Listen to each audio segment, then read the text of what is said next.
السلام علیکم ورحمۃ اللہ تعالی وبرکاتہ۔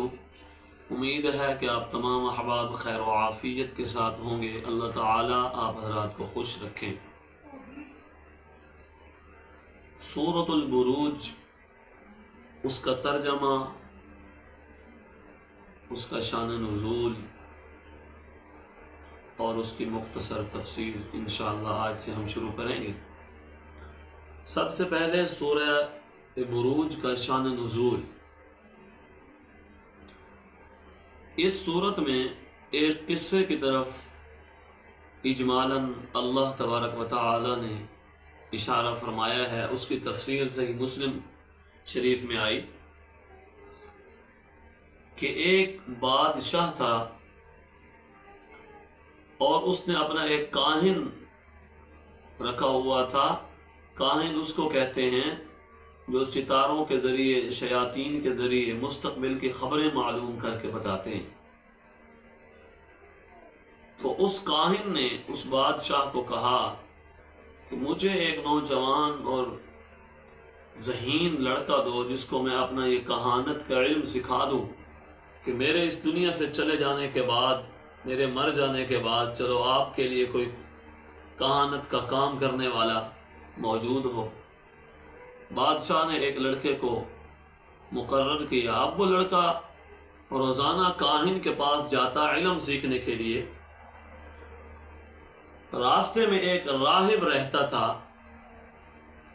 اس وقت حضرت عیسیٰ علیہ السلام کا دین حق عام تھا، اور دین عیسیٰ علیہ السلام پر چلنے والے کو مسلمان کہتے تھے۔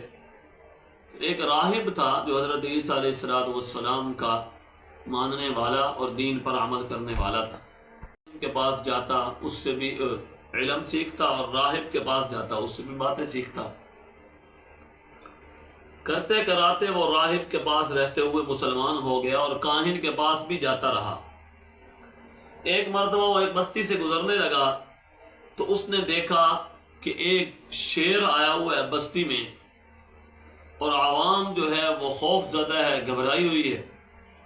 تو اس نے ایک کنکر اٹھایا اور اس نے کہا، یا اللہ، اگر راہب سچ کہتا ہے تو اس پتھر کے ذریعے سے اس جانور کو موت دے دے، اور اگر نجومی سچ کہتا ہے، کاہن سچ کہتا ہے، تو پھر اس پتھر کے ذریعے سے یہ جانور نہ مرے، میرے سامنے حال کھل جائے کہ کون سچا ہے اور کون جھوٹا۔ تو پتھر مارنے سے وہ شیر مر گیا۔ تو اس کو پتہ چلا کہ راہب سچا ہے۔ جب اس کے پتھر سے شیر مرا تو ایک نابینا شخص تھا، اس نے آ کر اس کو کہا، تو کوئی اللہ کا ایسا بندہ ہے کہ تیرے پاس ایسا علم ہے کہ تیرے ایک پتھر سے اتنا بڑا جانور مر گیا، میرے لیے دعا کر، میری آنکھیں ٹھیک ہو جائیں۔ تو اس نے کہا، ایک شرط پر کروں گا کہ آپ مسلمان ہو جائیں۔ اس نے کہا، میں مسلمان ہوتا ہوں۔ اس نے دعا کی، اس کی آنکھیں ٹھیک ہو گئی۔ اس کے بعد بادشاہ کے علم میں یہ بات آئی تو اس نے راہب کو، اس نوجوان لڑکے کو اور اس نابینا کو جس کی بینائی لوٹی تھی، ان تینوں کو بلوایا۔ راہب اور نابینا کو تو قتل کر دیا، باقی بچا وہ نوجوان۔ اپنے کارندوں کو کہا، اس کو پہاڑ کی چوٹی پر لے جاؤ، وہاں سے دھکا دے دو، یہ مر جائے گا۔ پہاڑ کی چوٹی پر اس کو جب لے جایا گیا تو وہ بندے لے جانے والے تو مر گیا، لڑکا بچ گیا۔ پھر اس کو کہا کہ اس کو دو، تو ڈبونے والے مر گئے، لڑکا بچ گیا۔ بادشاہ بڑا پریشان تھا، تو لڑکے نے کہا کہ تیر پر بسم اللہ پڑھ کے اگر تیر کو چھوڑو گے تو میری جان نکل جائے گی۔ تو بادشاہ نے وہی عمل اختیار کیا، سب کے سامنے اللہ کا نام لے کر جب تیر کو چلایا تو وہ لڑکا مر گیا، اللہ کو پیارا ہوا۔ تو جب عوام دیکھ رہی تھی، وہ ساری عوام نے یک زباں کہا کہ ہم بھی اللہ پر اور اس کے رسول پر ایمان لاتے ہیں۔ اب بادشاہ بہت پریشان ہوا، اس نے اپنی کابینہ سے مشورہ کیا کہ اب کیا حل ہے۔ تو کابینہ والوں نے جب رائے دی تو ان میں یہ رائے جو ہے بھاری سمجھی گئی۔ اس رائے پر عمل کیا گیا کہ خندقیں کھود کر ان خندقوں کو آگ سے بھر دیا جائے، جو اسلام سے پھریں ان کو چھوڑ دیا جائے، اور جو اسلام پر ڈٹے رہیں ان کو ان خندقوں کے اندر جلتی آگ میں ڈال دیا جائے۔ تو چنانچہ ایسا ہی ہوا، بہت سارے ایسے لوگوں کو جو اللہ پر ایمان لائے تھے اس خندق کے اندر، خندقیں مختلف کھودی گئی، ان میں آگ جلائی گئی، تو ان کو ان خندقوں کے اندر ڈال دیا گیا۔ یہ تھا اس کا مختصر سا شان نزول۔ اللہ تبارک و تعالی نے قرآن مجید کے اندر پھر قسمیں کھا کر ان کے بارے میں وعید نازل فرمائی ہیں کہ ان کے ساتھ کیا حشر ہوگا جو یہ کام کرنے والے تھے۔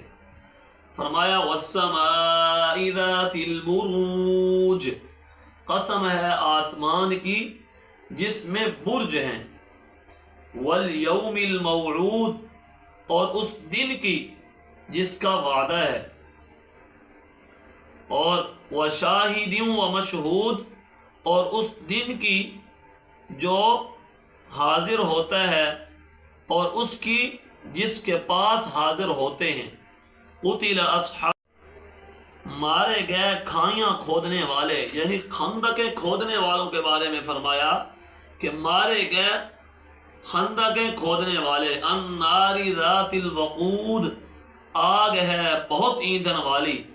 اِذْ هُمْ عَلَيْهَا قُعُودٌ، جب وہ اس پر بیٹھے، وَهُمْ عَلَى مَا يَفْعَلُونَ بِالْمُؤْمِنِينَ شُهُودٌ، اور جو کچھ وہ کرتے مسلمانوں کے ساتھ اپنی آنکھوں سے دیکھتے۔ تو اللہ تبارک و تعالی نے یہاں پر ان کی حشر کو بیان کیا کہ ان کے ساتھ اللہ تبارک و تعالی قیامت کے دن کیا کریں گے، اور ان کی اس دنیا کو چھوڑنے کے بعد یعنی مرنے کے بعد اللہ تبارک و تعالی ان کے ساتھ کیا معاملہ فرمائیں گے۔ دعا ہے کہ اللہ تبارک و تعالی مجھے اور آپ کو، ہم سب کو عمل کرنے کی توفیق نصیب فرمائے، اور حق کو سمجھ کر اس پر چلنے کی توفیق نصیب فرمائے۔ وآخر دعوانا ان الحمد للہ رب العالمین۔